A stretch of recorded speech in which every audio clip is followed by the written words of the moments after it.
Quarterbacks, Caleb Williams back on the radar. He's got the Lions, and he's only 54% available, but definitely one to check. Rostered. He's 54% rostered, I think. So he's. I have available, but they might have bamboozled. They bamboozled.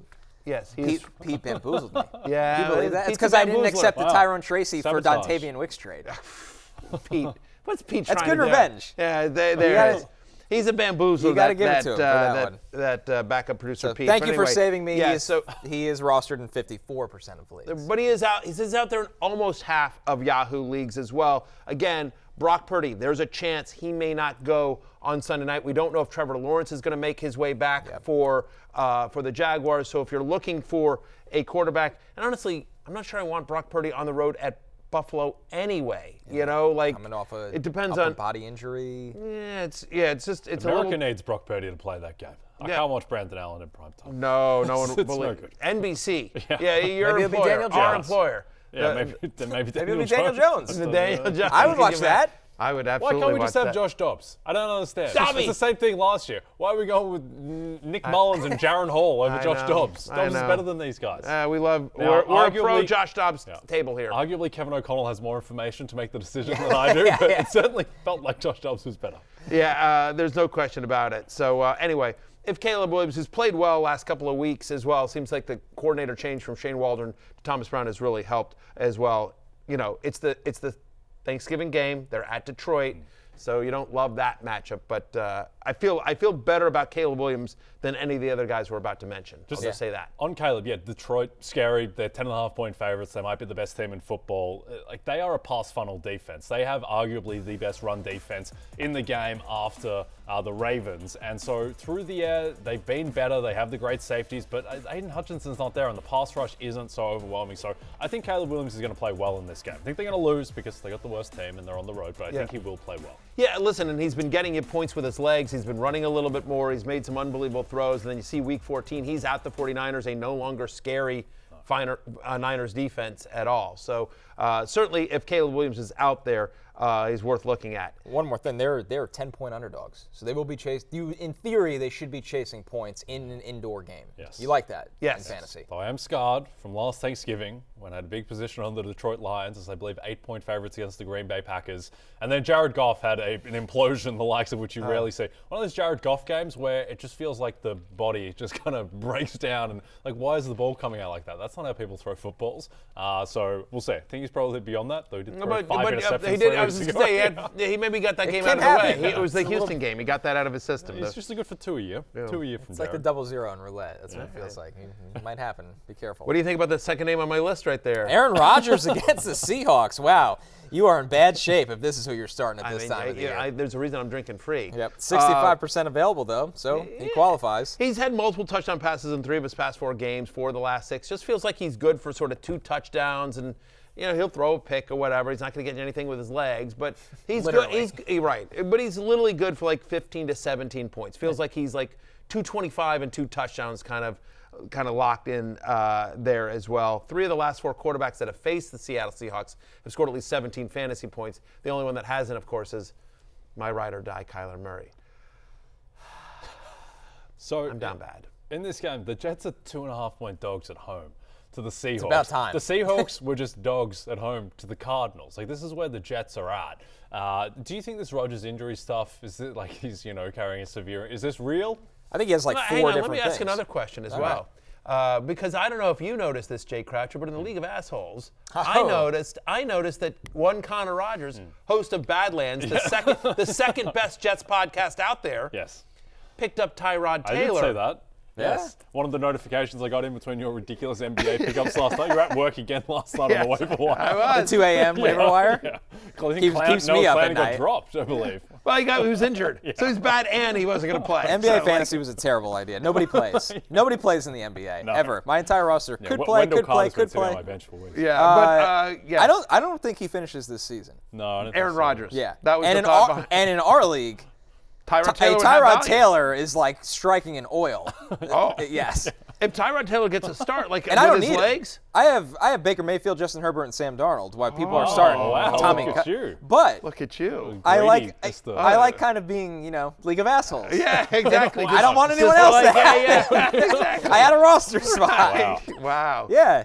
So and you could use a Tyrod Taylor. And I could, but our trade deadline is passed. Oh, yes. But I think that's interesting, and I noticed that, and I was like, oh, that's actually smart. Don't think he finishes the season. I actually, Tyrod would have been really fantasy viable this week against Seattle, but sure. they have a couple matchups. They have Jacksonville down the stretch. Yep. So my thought was, if you get maybe Tyrod Taylor against them, he's going to be a start-worthy quarterback. Rodgers says he's not going to finish the season. I'd be very surprised. Will it be injury, or will it just injury in quotes, or will he just say like, hey? I think it'll be injury. I do think he has like 4 different little things, but when they're mathematically limited, there's no reason for him to play at this age with multiple injuries. Yeah. I like the analogy of Tyrod Taylor as oil. Picturing you on your phone like Daniel Day-Lewis and There Will Be Blood, just picking up Tyrod Taylor. I'm a quarterback, man. What's the theme Keep of the bowling Beverly pins away Hillbillies? from Like, me. we loaded up the Jeep and, Exactly. we There's had your to 5 head to the quarterbacks Meadowlands. over here. Yeah, exactly. Yeah, something like that. All right. Drake Maye is still out there as a quarterback. You know what? He's available in almost over 80% of Yahoo leagues. Now, he does have a bye in Week 14, so it's worth noting there. But, again, his next 4, Colts bye at Arizona, at Buffalo, should be chasing points in all this. In his 7 starts this year, he's averaging 39 yards rushing. He's got at least 37 pass attempts in 4 of his last 5 completed games. So, I mean, like, he's running. He's throwing a decent amount as well.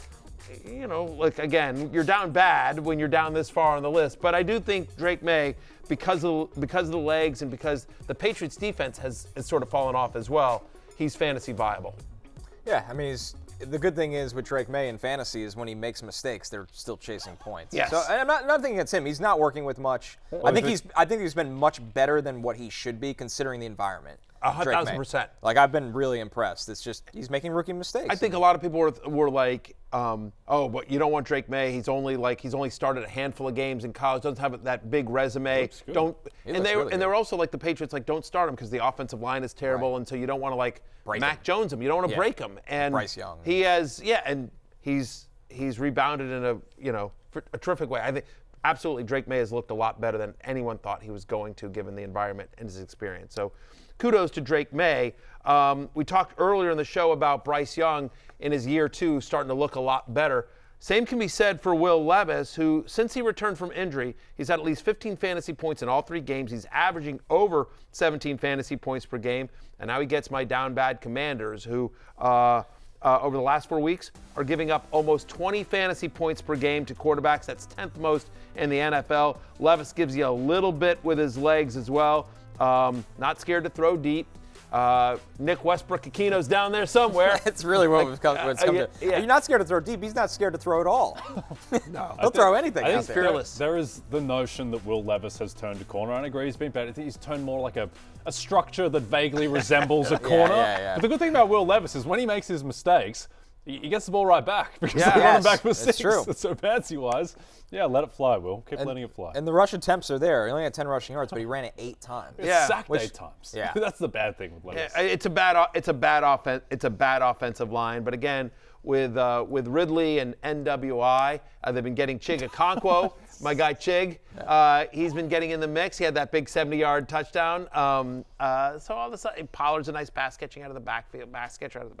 NWI. It's atrocious. NWI. It's like a bad rap group. Yeah. I have a friend who just refers to Nick Westbrook-Aquino as just Russ. It's like Russ Westbrook. But he then just implies that like everyone else knows what he's talking about. right. I picked up Russ off waivers. That's a very deep. That's very deep. very yeah. That's almost as bad as NWI is either like a third-rate rap group, or like An airport in Houston. or like An FCS school. Yeah, an FCS school, right? Exactly. It could be like an offshoot airport that isn't near a major city, but like gets you into like You have to do a layover at or Right. like, to get to. Yeah, exactly. Hartford. Huh? No, not Hartford, but like it would be like New Haven. I mean, and there is an airport in New Haven, but Colorado it's something like Springs. that. Yeah, something like that. Where you're just like where the off-brand airlines fly into, right? Right. Yeah, exactly. I got to transfer at NWI to get to Omaha. Like that's that kind of thing. Well, guys. Hey, it's Matthew Berry from NBCSports.com and RotoWorld.com, and I want to thank you so much for watching whatever it is you just watched, or if nothing else, being too lazy to click out of the autoplay after this video started after whatever it is you actually wanted to watch finished. But now that you're here, I'd like to take a moment here to ask you respectfully now, okay? I'm asking you respectfully to subscribe to the NFL on NBC YouTube channel. You'll get the latest Roto-World fantasy news headlines, all sorts of great shows, including my own Fantasy Football Happy Hour. So go subscribe now. Again, I'm asking respectfully.